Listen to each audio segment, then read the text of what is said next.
Bonjour. Alors, existe-t-il un lien entre le bouddhisme et l'activité physique et même l'activité sportive? Eh bien, sûrement oui.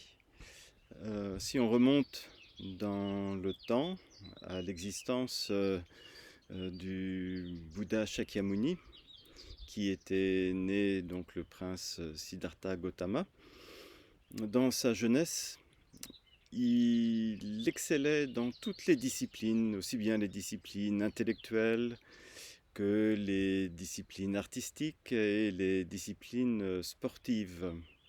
On peut même dire que, étant jeune, il fut un athlète en vérité, habile en course, dans le tir à l'arc, etc., dans toutes les disciplines sportives qui existaient à l'époque.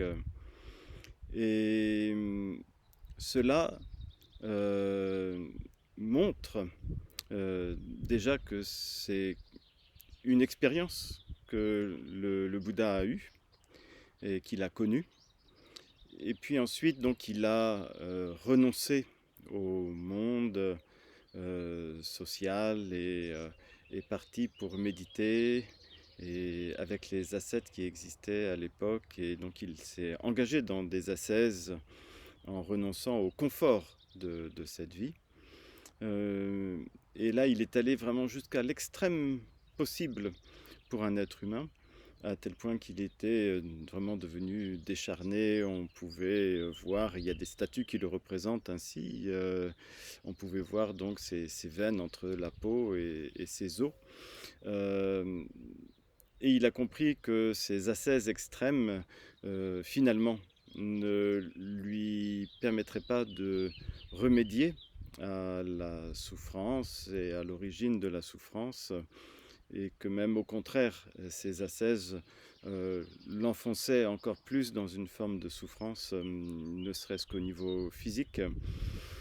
Et il a donc ensuite renoncé à ces pratiques ascétiques extrêmes pour entrer dans ce qu'on appelle la voie du milieu, et donc avec une attitude raisonnée vis-à-vis du corps, vis-à-vis de l'esprit, une forme d'équilibre.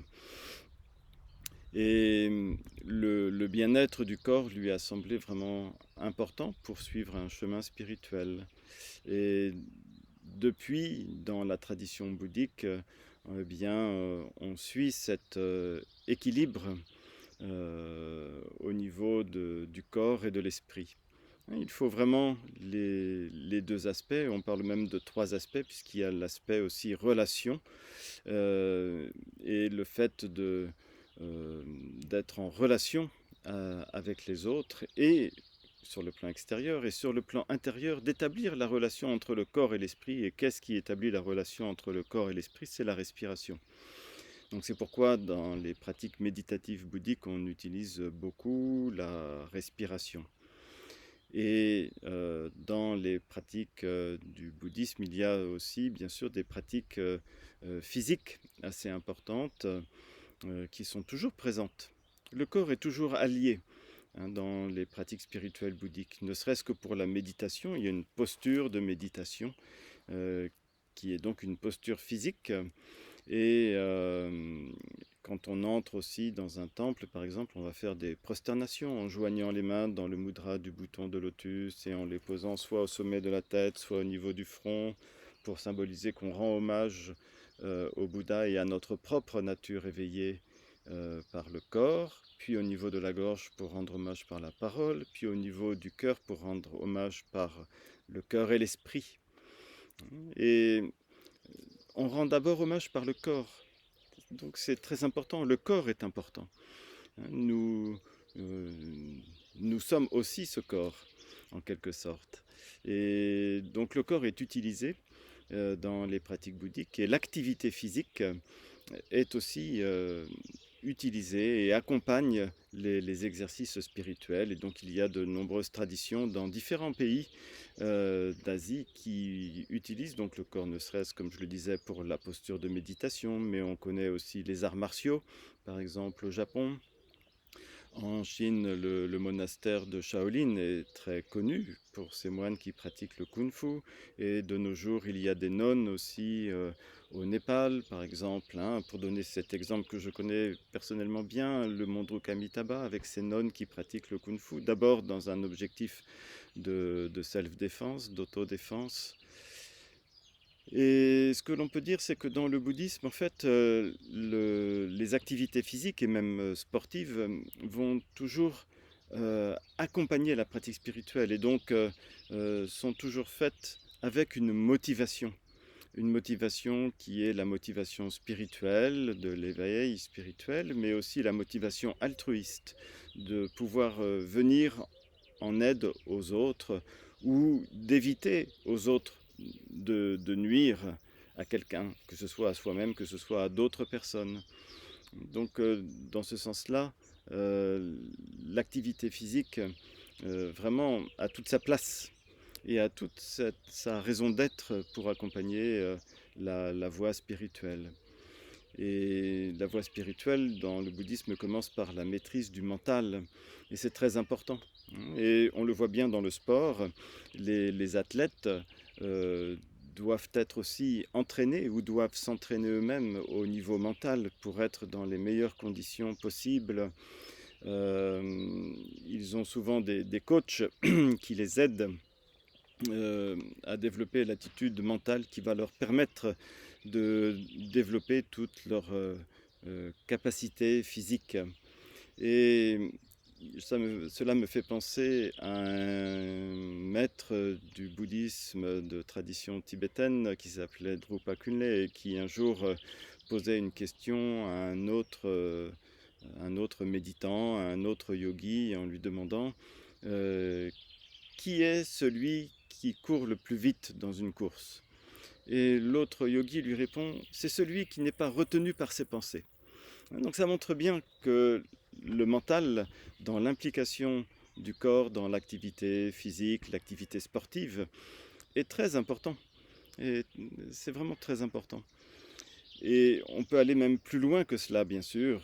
C'est pas seulement au niveau mental, mais on peut parler aussi, bien sûr, au niveau spirituel, au niveau d'une pratique spirituelle. Et là, le sport peut être le soutien d'une véritable pratique spirituelle profonde, qui va se traduire aussi par des meilleures relations humaines, par exemple en développant l'équanimité profonde par la méditation, et ensuite dans l'application dans la vie quotidienne et dans l'activité sportive, cela va se traduire par exemple par une équanimité que l'on gagne ou que l'on perde, ou que l'équipe sportive que l'on soutient gagne ou perde, ou que l'athlète que l'on soutient ou dont on est supporter gagne ou perde. Avec cette équanimité, alors il n'y a pas ni excitation excessive, ni déprime ou dépression excessive par rapport à quelqu'un qui gagne ou par rapport à quelqu'un qui perd, ou si soi-même on gagne, soi-même on perd, si on est soi-même sportif et athlète. Et là, on devient à ce moment-là le plus grand des vainqueurs, même si on perd dans les fêtes au niveau sportif, mais au niveau de notre cœur, au niveau de notre esprit, alors on est vainqueur, on est victorieux, parce que, quelles que soient les circonstances, qu'on ait gagné ou qu'on ait perdu, on maintient cette équanimité qui nous fait considérer le sport comme un jeu. Il n'y a pas d'autres enjeux que cela dans le sport en vérité.